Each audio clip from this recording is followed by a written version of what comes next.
Halo, selamat sore, selamat siang, sorry. Assalamualaikum warahmatullahi wabarakatuh. Salam sehat untuk kita semua, ya. Lanjut lagi terkait transportasi pelayaran dalam meningkatkan keselamatan, kemudian kenyamanan serta pelayanan dalam bertransportasi.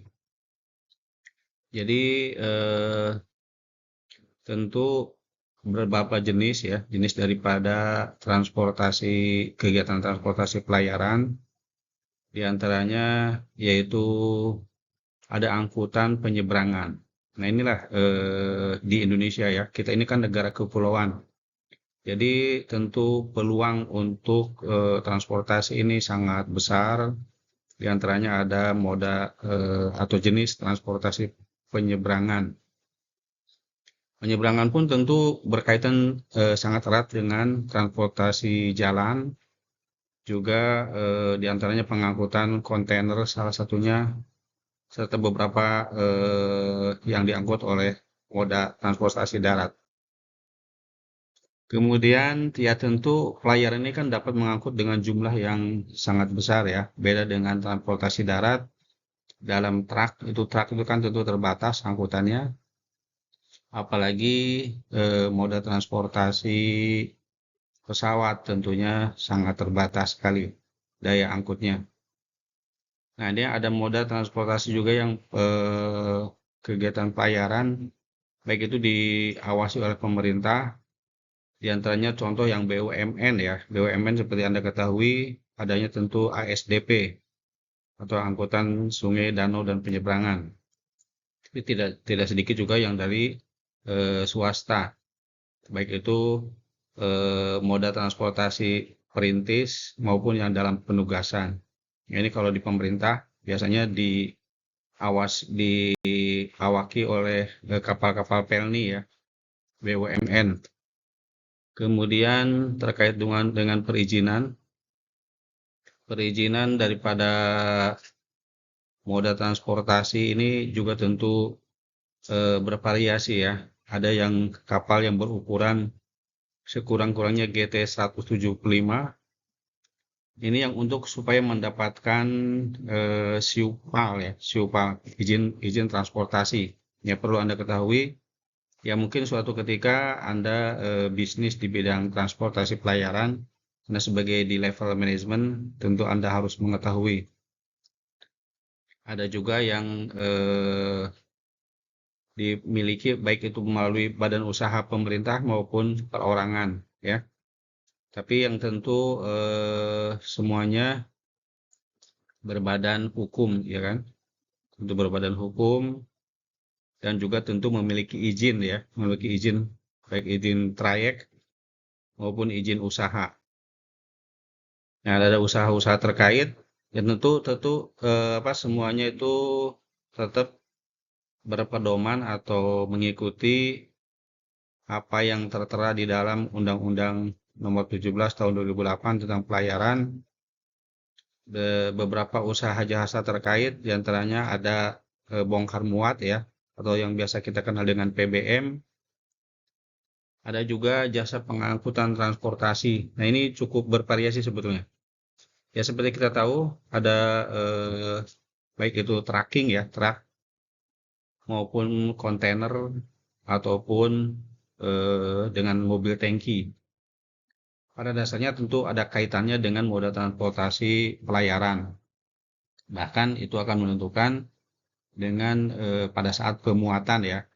Ya umumnya walaupun kita sebagai orang engine, tentu kita pun harus mengetahui orang mesin ya.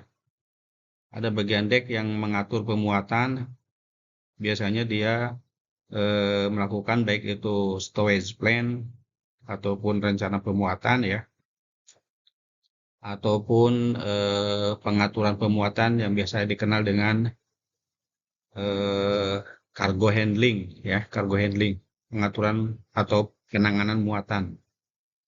Tentu juga ada pengaturan daripada perhitungan ya, perhitungan muatan, kemudian juga tentu ada penanganan muatannya itu sendiri. Nah, itu biasanya berhubungan dengan cargo manifest ya. Jadi muatannya itu harus tertulis secara rinci jenis-jenis muatan dan bagaimana penanganannya. apakah muatan itu contohnya butuh dilakukan ya diberlakukan pada temperatur minus, contoh ini dangerous cargo ya, dangerous cargo ada yang muatan harus di bawah minus 60 derajat. Nah, itu tentu harus tercatat.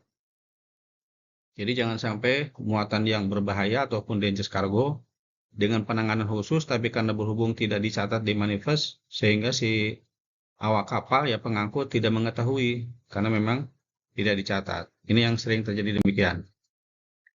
Kemudian tentu ada juga kewajiban dan tanggung jawab daripada pengangkut.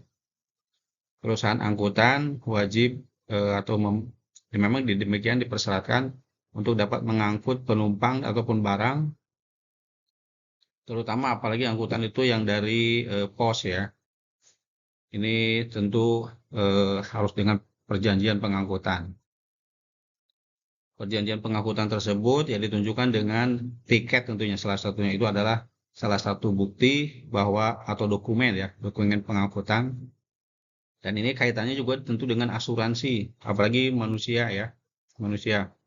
Itu manusia itu adalah yang patut sangat dihormati atau dihargai ya, karena nyawa manusia tentu tidak ada harganya. Mobilisasi baik itu dari pemerintah maupun antar armada, baik itu kapal niaga, baik itu di bawah pemerintah maupun swasta ya. Yang jelas tentu patut atau harus diikutkan dengan asuransi. Itu tadi ya, berkaitan dengan keselamatan lagi-lagi. Jadi keselamatan tentu yang paling utama. Makanya tolong diperhatikan kita semua dokumen ya, berkaitan dengan dokumen cargo manifest ya tentu itu ya tadi kaitannya dengan asuransi. Karena kita semua tentu tidak berharap terjadinya kecelakaan, namun kecelakaan itu bisa terjadi kapanpun dan dimanapun. Tentu kita mengantisipasi ya, istilahnya yang biasa disebut dengan apa namanya ya, kita antisipasi dan ada mitigasi apabila terjadi suatu kecelakaan atau bencana, kita harus tahu apa yang harus dilakukan. Tentu perlu ada juga barang-barang bukti ya, kemudian nanti asuransi akan mengecek daripada bukti-bukti tersebut, terutama apalagi ada barang-barang khusus yang diangkut. Itulah kenapa perlu adanya cargo manifest ya, manifest untuk mengetahui jenis barang-barang yang diangkut, apakah itu barang legal ataupun ilegal, ataupun barang yang cair, padat dan lain sebagainya, atau gas, dan perlakuannya ya, perlakuan atau yang kalau di dek dibilang dengan cargo handling ya, penanganan muatan. Itu yang patut diketahui oleh perwira-perwira dek terutama ya, maupun perwira mesin pun harus mengetahui, karena jangan sampai ada muatan yang berbahaya namun tidak diketahui. Oke. Nah ini ya, ini beberapa klasifikasi daripada barang-barang berbahaya. Bisa barang tersebut yang mudah meledak. Nah itu tentu harus hati-hati. Makanya tadi ditulis ya, ada declare. Di declare itu harus diperhatikan. Oke. Juga ada yang berupa gas, cairan dan lain sebagainya. Pokoknya intinya tolong diperhatikan di cargo manifest ya. Demikian, semoga bermanfaat. Selamat untuk semuanya. Salam sehat. Selamat sore dan assalamualaikum warahmatullahi wabarakatuh.